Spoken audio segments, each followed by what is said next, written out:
Get mantra and meditation MP3s at jasongallant.ca. Today I'd like to talk about personal power as opposed to divine power. At least from my own experience and from what I have seen so far on my journey. The thing is about personal power is that each one of us has a certain level of it.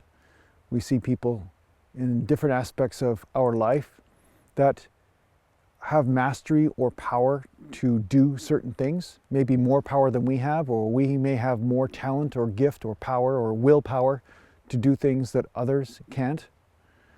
But no matter how much personal power you have, there will be a limit. You will hit a wall at some point where there's a certain amount of things you cannot do or some sort of talent or ability that you cannot access. What I'm saying is that there's a limit. But divine power is accessed when you are willing to let go of your own personal power. It's almost like a trick to keep the jerks out of the heavenly realms. I don't know, but it's like it's one of those things where there are ways to access high levels of personal power. Some people do it in a mystical sort of shortcut way, which has its own price. But when you are ready for divine power, that's when you're ready to surrender your own power, which is the surrender of your desires and fears. Trusting that something greater than you will take care of it. Some miracle from above. Now, that doesn't mean you don't do whatever you can to take care of whatever problems are before you, but you do not invest emotionally into it. You don't attach to what you are doing.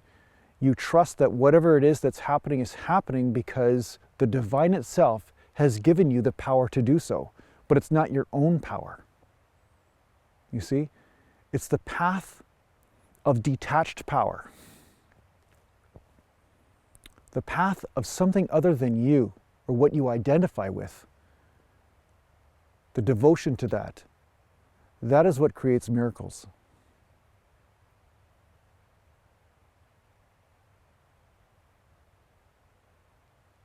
Because really what you're trying to access is something other than what you know, right? That's what is classified as a miracle to you.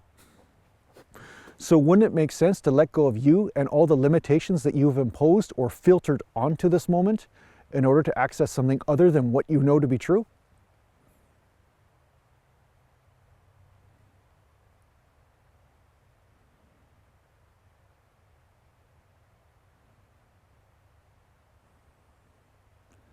You see, the ego is what projects limitation. It takes the divine light and limits it. It only takes certain parts of it, certain vibrations, and projects it into this reality called Maya or the illusion.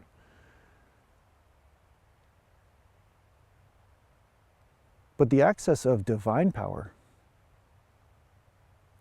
is when you are ready to surrender the ego and allow whatever to come from above through you. And that means that sometimes things aren't working out your way in front of you. Some things are catastrophic, but you're willing to surrender anyway and trust that something other than what you know to be true is happening. Some greater intelligence is at work instead of you having a temper tantrum.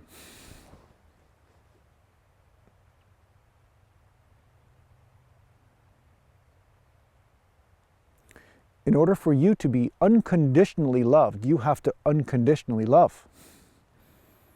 And that starts with the surrender to life and existence itself.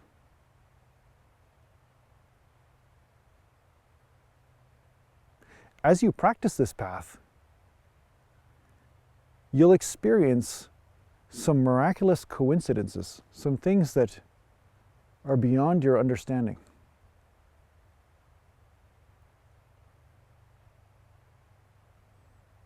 I mean, the ego always wants to come in and understand and figure everything out, but that's the whole point, is there's so much that you will never understand.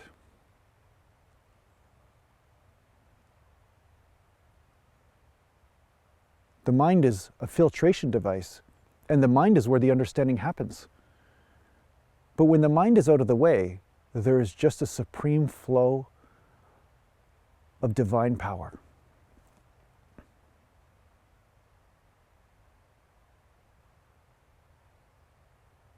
So when you've hit your limit, when you've hit the limit of personal power, then it's time to surrender the game of power. Surrender the mind and let go of the middleman. Fire him, you know? You're fired. You're no longer doing the job. And as you let go of the middleman, let go also of your expectations of what should or shouldn't happen.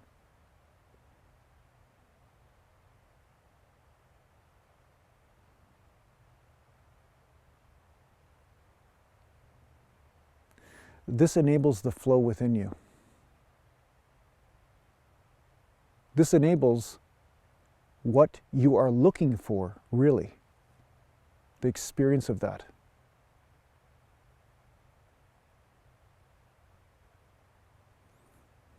That could be in capital letters.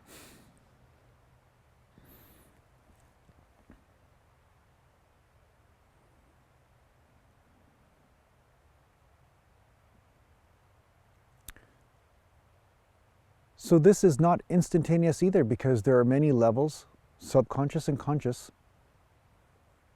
where you are not surrendering, where you are holding on, where you're clinching, where you're clinching up. I'll surrender this to this, but I won't surrender to that. You know? So there are many levels. You just keep the practice going. Keep the practice going. Let go of what you can let go of.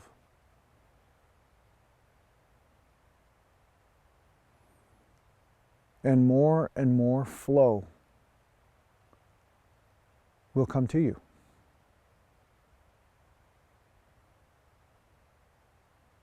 You must empty this container in order for it to be filled up. And if it's full of attachments, desires, fears, expectations, structures, then how can anything get in there? Right?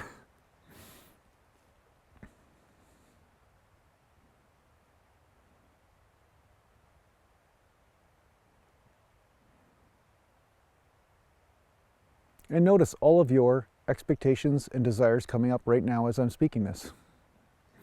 But, what about this? That's the point. Surrender those too. I mean, no matter how many times you say why and but, have your problems been solved, right? I mean, you can solve problems all day long and then another problem comes up, but what is the path to spiritual power? What is the path to your enlightenment practice? What is the path to unconditional freedom?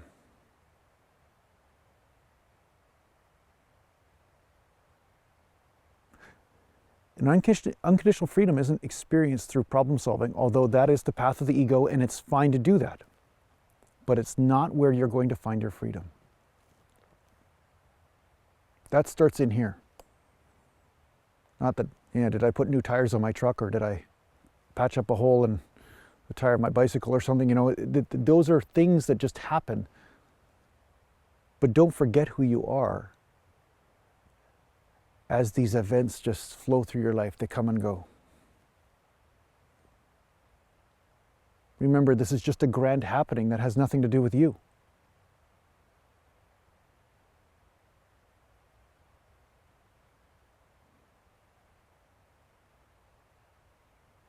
This is the path of detachment as well. You're detaching from the personal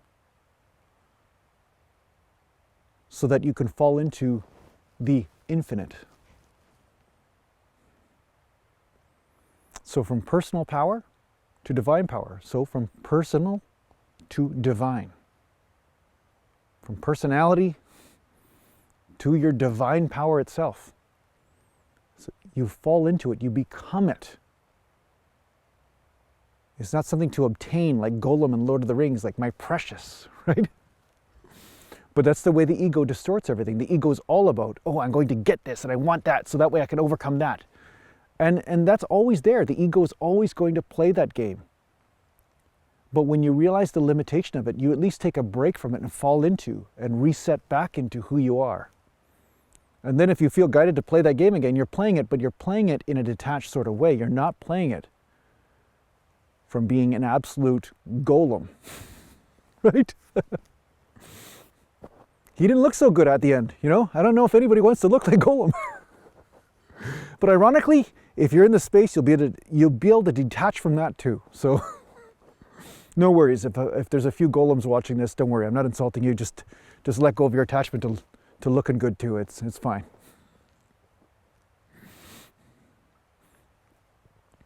So I hope this helps you out with your spiritual journey. Thanks a lot for watching, and take care for now.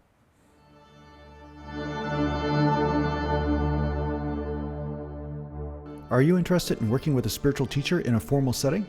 Well, perhaps the Wisdom Life School is for you. If you're interested in checking out what the Wisdom Life School is all about, just go to aratima.com.